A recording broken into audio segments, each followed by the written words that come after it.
Ben sana sevgi dolu bir yürek verdim.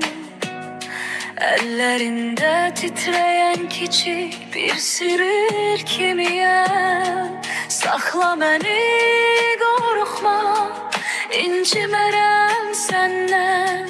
Ovcunda döyülür adım gizlince.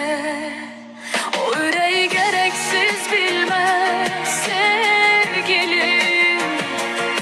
O yürekle ben sevirem seni. Lazımsız bilip sen atma sevgilim. Atarsan iterim içinde senin. O yüreği gereksiz bilme sevgilim. Sen gülende ışık dolur içine o evin. Pencereden boylanır ümitlerim sana. Bir sözünle değişir bu küçük alemim. Belki de çok sevirem, korkudur seni de. O yüreği gereksiz bilmez sevgilim.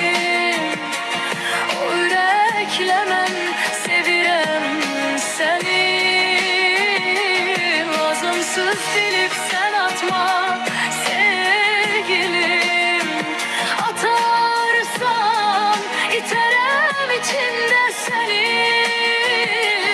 O yüreği gereksiz bilme sevgilim.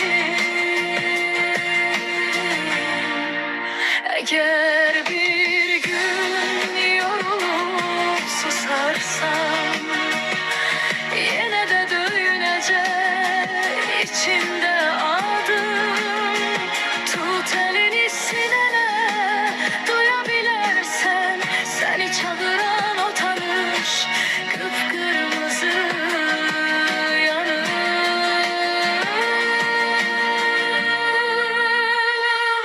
O yüreği gereksiz bilme sevgilim.